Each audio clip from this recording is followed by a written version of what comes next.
Two words, $1.7 million plus. The words, "You lie," shouted by Republican Congressman Joe Wilson during President Obama's speech to Congress Wednesday night. Since then, his opponent, Rob Miller, has raised more than $1 million. And Congressman Wilson, he's now earned about $700,000. Big money on both sides, and that's not all. More from Joe Johns. Hey, Joe, is this thing dying down or gaining steam? No, this thing has actually picked up some steam. It looks like the story of the Republican congressman who lashed out at the president isn't going away, at least anytime soon. The reforms I'm proposing would not apply to those who are here illegally. Now, Congressman Wilson's shout-out accusing the president of lying during a speech to Congress looks at least like a partial advantage for Democrats in health care reform. And the Democrats are going with it. They're now threatening to slap Wilson's wrist and expected to bring a resolution to the floor as early as next week, admonishing Wilson for his conduct if he doesn't give a speech apologizing on the House floor, John. And every time you look, Joe, all this money flying around, campaign cash being raised, the numbers keep changing. Give us the 48-hour money chase update. Well, look, Wilson may be sorry, but he's not that sorry. It's the American way. Wilson is using this uproar, of course, to raise money for that next re-election, claiming he's under attack by Washington liberals, and Republicans say he's raised more than $700,000. It was wrong, and I apologized to the president shortly afterwards, and he has acknowledged my sincerity. This occurred after a month of town hall meetings and deeply emotional conversations I had with constituents. I need your help now. If you agree with me that the government-run health plan is bad medicine for America, then I ask for your support. So, Joe, a fair amount of people agreeing with Congressman Wilson. What about his Democratic challenger? Last night he had about $200,000 in 24 hours. Where are we now? That number's way up from last night. The Democratic challenger is Rob Miller. His campaign said tonight he's raised over $1 million. And this is the same guy who lost to Wilson last time around by something like 10 percentage points maybe. So it's still too early to say, but it could be a tougher race for Wilson than last time around. The campaign says that money came from 25,000 individuals, for what it's worth, John. Joe, stick with us. Plenty of raw politics to talk about here. For that, let's bring back senior political analyst David Gergen for the conversation. David, is this about Congressman Wilson and his opponent, Mr. Miller, or is it more about the polarization of American politics? It's much more about the polarization, and this is, you just sort of feel like this is one of those brawls that happens in a bar. Somebody slugs somebody and everybody else jumps into it, and suddenly you've got this brawl. And in the beginning, I agree with Joe. I think it did give an advantage to Democrats. The congressman was clearly out of line. He had to apologize.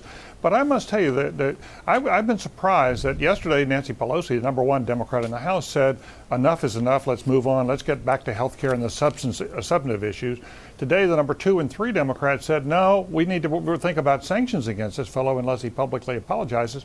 That gives him an opening to be on television this weekend, on Sunday be on talk shows, and it keeps it alive. I'm not sure it now works in favor of the Democrats. I think they want to get back to substance. They've still got a fight ahead. Still have a fight ahead. Now, Congressman Wilson himself apologized. He said he crossed the line. I guess, David, do we expect more stunts like this if it's a stunt, or do you think it was just an error on his part now that both parties are sort of gauging what next? I take him at his word that it was spontaneous, and he made a terrible mistake. But now that he's said he apologized, let's say two other consequences have come up. One, helping the Democrats. Democrats here in Massachusetts are now saying, well, because of Joe Wilson, we've got to change our minds and now go have an interim appointment for Teddy Kennedy's seat, as if those two things are related. But back in Washington, the Senate Finance Committee, they were moving today to try to close down any possibility of giving health care to insurance to illegal immigrants, with the very issue, and it's clearly in response to Joe Wilson. So I think that from the point of view of the Democrats, Nancy Pelosi had it right the first time. They might be better to move on and try to keep the country's focus on why health care reform is so essential from their perspective.